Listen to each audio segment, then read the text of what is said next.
Hello, welcome to La Excellence. I am Harsha Mannava. We are discussing this book, Sapiens, A Brief History of Humankind.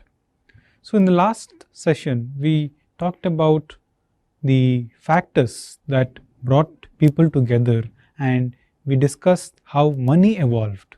So the focus of our discussion is the timeline that is between agriculture and scientific revolution. And in the previous video, we discussed how the economic aspects took shape in this period, how money developed, money was essential, money was developed as a response to facilitate trade, and we saw the various kinds of money that came about, and we also discussed its benefits as well as some negative consequences that money had. Today, we'll take up the second dimension that we mentioned in this span, that is the political aspect. We'll try to understand how political systems were changing, evolving and taking shape during this period between agriculture and scientific revolution. It's a huge time scale, no doubt.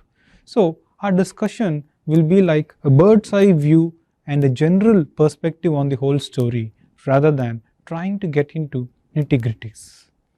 So starting with before agriculture and until the early agricultural period, people were living in small farming communities, local level villages. There was very little trade or interaction between these villages, and in the last video we said, after a point of time villages started opening up, there was trade, massive trade that connected many villages. Now, once trade connected these large and distant places together, that also had its implication on the nature of the political system. Earlier, the political system was village based, some kind of panchayat, village or a few villages together, a small cluster based approach. But when large areas came together, that made some ambitious young people or young aspirants of power think or imagine in terms of establishing large kingdoms. Just like before globalization, companies used to have small markets, local markets, national domestic markets. But thanks to globalization, a company like Apple or a Google is able to think of capturing global market. So just like globalization allowed corporations to capture global market, agriculture allowed some aspirants of power to expand their power base from just small few villages to a larger territory. That gave rise to what we call as state, or that gave rise to empire. So empire is the focus of today's discussion. The subject of this video will be how empires came about and the nature of the so-called empires, because empire has been the most successful and most stable form of political organization across the world. Let us discuss this. But before we take up, what do we mean by empire? What is the first? Let me pose a question to you. What's the first empire in India? If most of you had read ancient history, you would have read history just as a sequence of facts. But if you had been a keen observer, you will know the answer to this question. What was the earliest empire in Indian subcontinent? It is not Indus Valley, but it is the Magadhan Empire. So if you remember that story in the age of Buddha, there was what we called as Mahajanapada, some 16 small states. But one of these small states had ambitious rulers like Bimbisara, Ajatashatru and later the Mauryas. So this one of the 16 went and conquered the other 15, and by conquering them established a huge empire with its headquarters in Magadha. So Magadha was the first empire in India. But what is the first empire in the world? The first empire in the world came around the same time as Magadha, and it came in the Middle East. In the Mesopotamian, it came on the ruins of Mesopotamian civilization, and it is the empire of Sargon the Great. So this slide here, this region in blue is the Akkadian Empire established by Sargon the Great in about 2250 BC. So the first empire was that of Sargon the Great, and it came in the Middle East, and it was in 2250 BC. But when did the Magadhan Empire come about? In the age of Buddha, around 500 BC. So nearly 1750 years before empire developed in India, the first empire developed in the world. And like I said, empire is the most common. Once this empire form of political system developed, it started becoming the most popular, because an empire is like a power machine. Once an empire is founded, it starts capturing more and more territories, and it takes away the sovereignty of individual villages, and all of them are becoming part of this large scale empire. So this in blue here is the Akkadian Empire of Sargon the Great, and based on after the death of Sargon, it was replaced by Assyrian, and later on the Persian Empire came on the ruins of Akkadian Empire, and Persian Empire, as you can see in this orange color, spread it on the western frontier. It was almost till Greece. On the eastern frontier, they almost came till India. We hear about Persian invasions. They came to India before Alexander had come.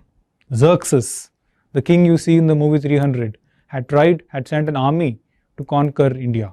So they captured parts of the northwest. So this is the origins of empire. But that's nice. But what is an empire? How do we define it? It is a form of political system, an empire, and it is characterized by two features. An empire has two characteristics. What are they? One, cultural diversity. Two, flexible borders. So it has two important characteristics. That is, an empire has first cultural diversity. An empire usually has people of multiple cultures. Why is that? Because just like I said earlier, all small tiny villages were living all by themselves. So each group of villages living nearby formed their own cultures. So probably in the area that we call Telangana and AP, Andhra, today we have one common culture, Telugu culture. But if you go back 3000 years ago, each district or each block must have had its own way of living. So, but an empire forms subsuming all this large territory with many villages, many cultures are brought together. So, empire usually has multiple cultures, or it has cultural diversity. And the second feature is empires have flexible borders. That is, the borders are subject to change with time. If they have an ambitious ruler, the empire expands. If circumstances change, or if the nature of the rulers change, the borders crumble.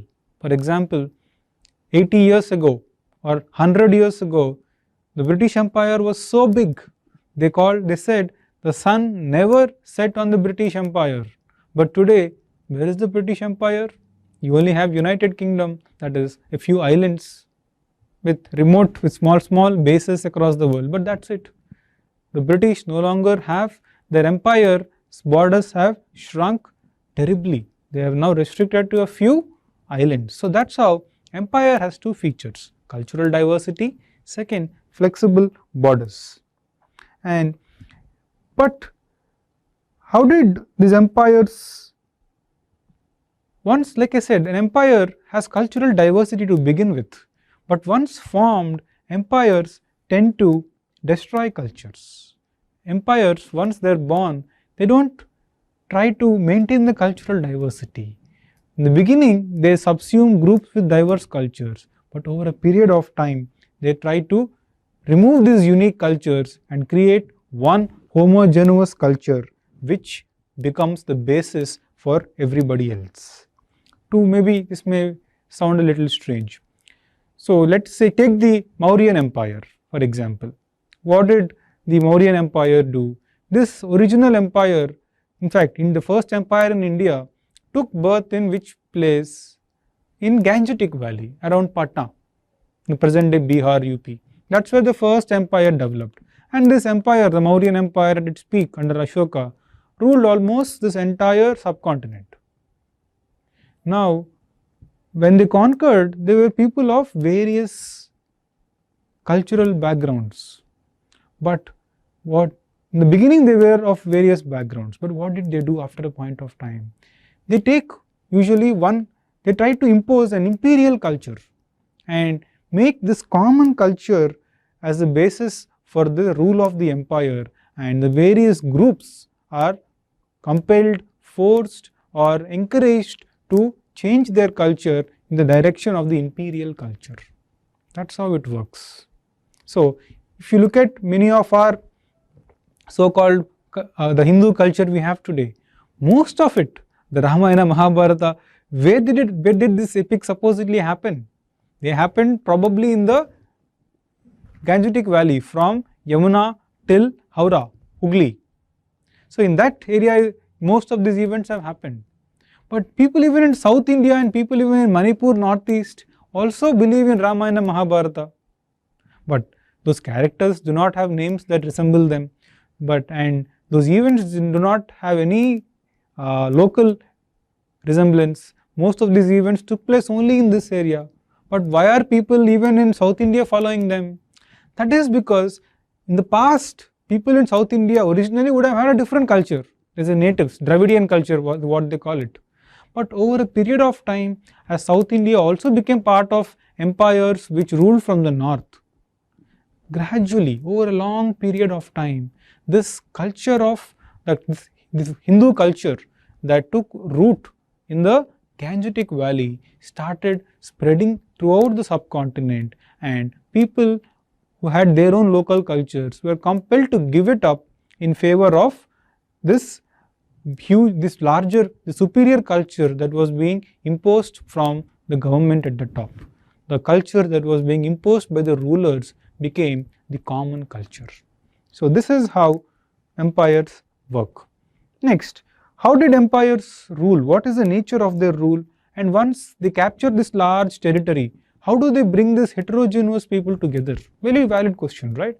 They had conquered a large territory, great. But this territory can't be kept by force. So how do empires rule? How do emperors or kings legitimize their rule? They use two popular techniques. First, the rule of the emperor is said to be in the interest of the people. The emperor tells that he is ruling people not because he is power hungry, but he tells people that he is ruling them in the interest of the people, that the rule is in the people's interest. And the king or emperor casts himself as the agent of the god who is merely doing God's work on this earth. That's how emperors or kings brand themselves. For example, the first emperor of the Chinese, he claimed that he was the descendant of God on earth, and that he was merely implementing God's word, and that he is not ruling because his intention is not to enrich his power, but his intention is to create a peaceful, harmonious society where dharma or justice prevails. So this is how the kings and rulers used to create myths, stories, and create moral systems through which they made people accept their rule. And so all of this is what we call as an imperial ideology. They create an imperial ideology. An imperial ideology is created which makes people believe that yes, we are all part of this empire, and the king's rule is in our interest. This is how people start thinking. And what is the nature of this imperial ideology? This imperial ideology, like one, it talks about people's well-being, it talks about God as the source of authority and king as being God's agent on earth, all these things. But another important feature of this imperial ideology is that unlike tribal or a village ideology, when people lived in villages and small tribes, a tribe is, the whole thinking of the tribe is in terms of us and them. A tribe, for example, if a tribe is living in people are living in small groups of tribes. A tribe thinks of itself as people. In any tribal language, the name of the tribe, for example, Chenchu, or the name of the tribe like Dinka, means the name of the tribe means people in the tribal language. So Gond could mean the name people in Gond language. So each tribe thinks of them as the people and everybody else is an outsider. That's how a tribe thinks. But once an empire is formed, that's not possible anymore, because an empire amalgamates or brings together various diverse tribes under one political organization. So if these tribes still think that no, I am a small group but the other person is a different group, that makes the functioning of empire very difficult. So kings and emperors start now trying to remove these layers of us and them and instead create a we ideology. Us versus them, that is there in tribes, becomes we in empires. That is, ethnic exclusiveness, ethnicity of these small groups gives way to an inclusive ideology that is all encompassing. An inclusive ideology where they speak of we, us, God, dharma, all this. Does that bring to your mind any concept in ancient history that talks about inclusive ideology? A famous thing, a famous concept. Yes, I am talking about Ashoka's Dhamma. Ashoka's Dhamma is the best illustration of an inclusive imperial ideology. Why did Ashoka was a genius. Why was he genius? Whereas many other kings wanted to use force to conquer and keep people in their empire, Ashoka thought, no, we cannot keep people together only by force. Instead, we must win them over. We must convince them that our rule is in their interest. So conquer them through ideology. So Ashoka created a very benign and well-meaning ideology through Ashoka Dhamma and spread this Dhamma throughout his empire. So he thought, instead of conquering people by warfare and by keeping them under his control through weapons and force, he thought, if he can win their hearts, if he can make them believe that his rule is in their interest, then the empire will be peaceful. So he created a document called Ashoka Dhamma and spread its word across the empire. So the Ashoka Dhamma is remarkable because we had a king in the form of Ashoka 2300 years ago, around 250 BC, who believed that force cannot be the only means of keeping people together, but rather winning hearts and establishing a just society is the best way to convince people to accept a centralized rule. That's how we think today. That's how we think in 21st century.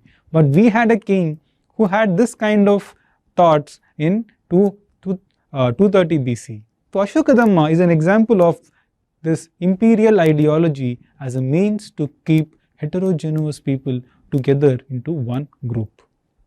Next, we said in the beginning, empires use two techniques to keep people together.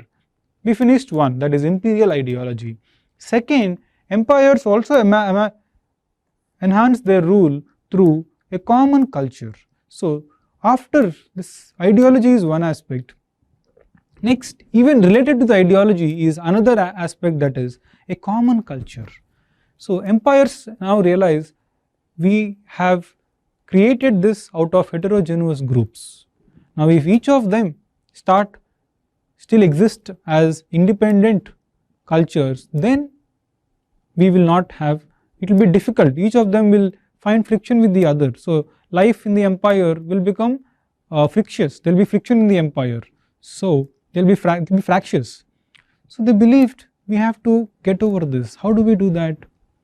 That is done by creating a common culture. He thought, if people believe that if all of them belong to one culture, then they will not fight, they will not rebel, that will give legitimacy to rulers, and it will also create administrative convenience. After all, it's going to be very difficult to administer people of different cultures, each of them their language, their different ways of life, very difficult. Imagine having one few villages having one culture, another few villages and another culture. So it becomes an administrative nightmare. So they realized creating a common culture is the best way, first to gain legitimacy, to make people accept their rule, and second also to make administration possible. So a common culture used to be created. But what is this common culture? Is this common culture, is it of one group? What is this common culture that they create? In general, the common culture had most elements from the culture of the ruling class, ruling group. Like one area would have been very strong, and they went about conquering the rest, right? So that ruling group's culture would be the main source of this common culture usually. In the case of Mauryan Empire, the culture of that Gangetic Valley became the common culture that the Mauryas used to spread. So, but it is not entirely the culture of the ruling group. They also take elements from other groups, because after all, if you try to force culture, they may say this alien culture to us. So in general, it is the most of it is of the ruling group, but it also has elements of other classes, other groups that exist in the empire. So in that sense, the common culture is a melting pot with elements from various groups, but has most contribution from the powerful group that is ruling it. But once this common culture is created and it is being tried to spread and may convince other people to accept it, the assimilation that other groups are now trying to change their culture in the direction of this imperial culture, that process is not always peaceful. It can be painful and traumatic, because others may resist it, then they may use force, then they may, when they're going through cultural change, they may face many challenges, they may face economic crises, they may feel a sense of loss in terms of connections to their past. All of this happens. And that's how empires come about, and they spread common culture. It involves convincing, quite a few times it also involves force and violence. But the negative side to all this is that even when the people start accepting when a different cultural group starts accepting the common culture, it is still not given importance. That is to say, there is going to be discrimination in the name of culture. They'll always say, see, this is Gangetic culture, we spread it. So somebody in South India, we are forcing you to change into our culture. You may change, but we will always say you are a convert. We will never accept you as a full member of the culture. We will never give you the elite status. So the discrimination is also an aspect of empires. In fact, you need not go to Mauryas, just take the British Empire. The British, when they started ruling, when they conquered this large territory, they spread the Western culture in India to rule India. So they wanted to create a common culture. So they started converting Indians, Hindus, Muslims, Sikhs into Westernization. They brought about English education, modern Western wear, through all these techniques. In fact, we had Gandhi. Gandhi was thoroughly Westernized in the early part of his life, went to London, learnt English. He used to wear a three-piece suit, speak like an Englishman. He took pride in his English manners. But did all that learning of this common imperial English culture, did it make Gandhi an equal in the eyes of the Britishers? Certainly it did not. That is why in South Africa, Gandhi was thrown out of a train when he refused to vacate a seat that was reserved for only whites. So that's how empires create a common culture by force, by convincing. Many tactics are used, and even after creating a common culture, rarely do they give equal treatment to the other weaker cultural groups who have been conquered. So the conquered sections may not be treated as equals a lot of times. They won't be usually, but things are not always bad. The conquered, over a period of time, understand the game, that this is all a way to manipulating culture. So they master the culture, then they use the values in that culture to assert themselves and move towards justice or make claim for their rights. For example, while Gandhi had that experience, Ambedkar is a different example. Ambedkar was also westernized, a Dalit man. you always see Ambedkar in a suit with a tie and a book, the constitution in his hand. All his statues are designed like that. So Ambedkar was westernized, and he used Western ideas of equality and justice to fight for the ideas of Dalits, isn't it? So not just Ambedkar, take our own national movement leaders. The British spread English education in India to westernize Indians. They believed if Indians are westernized, they will slowly start accepting, they will reconcile themselves to British rule. But bad for them, that didn't happen. The Indians understood English language, opened to them huge ideas from the West, ideas like self-determination, justice, equality of all men, liberty of man, humanism. All these ideas made them question the very foundation of British rule. That's why you will realize all the freedom fighters are largely English educated middle class sections, lawyers, journalists, all of them largely, some had education in London like Nehru, Gandhi, or many were convent educated youth like Bose in India.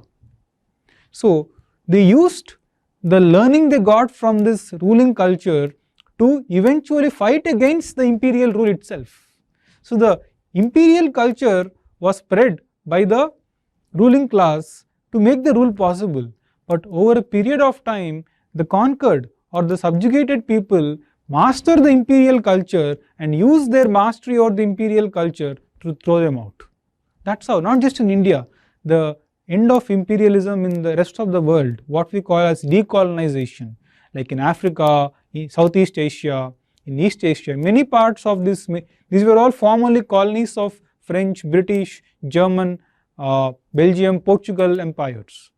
But all the people there used the Western culture to completely assert themselves against the Western powers and claim rights for independence. So that's how a culture that was used to perpetuate the rule eventually is used by the conquered to overthrow the rule itself. So that's how empires have grown, risen, and then fallen. And when they fall, a fresh empire rises and a similar pattern keeps repeating, kept repeating until the modern era, when people realized empires and conquest is not the right way to go about world. World must have nation states, and each nation exists in its own right, and no other nation must conquer its neighbor, even if it is a weaker country. Once that is the order we have today. But for 2000 years before that, empires rose and fell, and new empires came on their graves, and they also went through the same process. This is the process through culture. And next, we are used to the idea that empires in general are bad. We always assume when we hear the word empire, they are bad, they oppress people, they spread their rule through force. Most of them are partly true, no doubt about it. But that's not entirely the right picture. Empires in general might have led to violence, warfare, and oppression. We had oppressive empires, that there was genocides, mass killings like the killings of Jews in the ancient Jerusalem, or the killings of many people in India. Buddhists were killed by Hindu rulers, Muslim rulers killed Hindus, and so on. We had this conflict. But that is true. But that doesn't mean that empires were entirely bad, because empires which were large and which had huge power used their resources to give thrust to culture. Who built Taj Mahal? Who spread Buddhism? Mauryas. How did Sanskrit, Pali, Prakrit, various literary texts we know of, how did they take shape? What enabled Kalidasa to write those epic books? So empires, when they came, kings were also patrons. They used their power to patronize culture. They were patrons of culture. They used their power to build huge monuments. They used their power to support literature works, paintings, music, so on. Akbar was a huge patron of arts. Akbar, Shah Jahan, Jahangir. That's how we have Taj Mahal. We have Fatehpur Sikri, Agra Fort, Red Fort, so Humayun's tomb, Jama Masjid. all these structures were an outcome of empire and imperial rule. Not just that. So that's why it's always wrong to look at imperialism as a negative aspect. In fact, most of us Indians still have that feeling. Take an example to this is the love-hate relationship between Indians and British rule. In fact, Tharoor even wrote a book called An Era of Darkness, a famous book saying how British rule was a undoubted disaster for India. Of course it was a disaster, no doubt. The British exploited India, there was economic drain, they took away wealth. In fact, the streets of London were laid with the sweat of the farmers in Bengal. So there was looting, no doubt. But British also gave us some things. They gave us English education. They laid down railways. 85% of the railway network is what was laid in the British times. Postal network, telegraph. They gave us an identity of an Indian nation. They conquered this huge territory and brought under a common rule. They gave us concepts like rule of law, judiciary, courts, an administrative system, a revenue system that we use today. Take our acts, Indian Police Act, it is 1861, the same act is still being used. Even the recent act we used, Epidemic Act, 1897, was passed by the British. So British also gave us some things. So there are negative impacts, like we were always humiliated and we were always treated as inferiors, but there were also positive impacts. They gave us Western ideas, English education, values like equality and liberty. So it is not entirely right to look at empires as evils, purely evil. That's not true. Empires have done a lot of bad things, but they also gave us good contribution. Empires in the past did that, empires in the recent past, like even in the modern era, like the British empires did that. So when you want to, let us say somebody wants to throw out the imperial yoke, they want to purge imperial culture, imperial legacy. Fine, you want to purge imperial legacy of the British rule, you purge imperial legacy of British rule. What do you have to deal with? You have imperial culture of Mughals. Okay, you purge that. What do you have next? Imperial culture of Delhi Sultanate. You purge that. Next, you have imperial culture of Guptas. So it's all imperial culture. So that's how human society has progressed. That empires came, they did some bad things, they did some good things. Our job is to forget and push the bad things and keep the good things and agree that the past was not so good, but we have a choice to create a better future. So that's all in this video. We'll come back in the next video with religion. Thank you.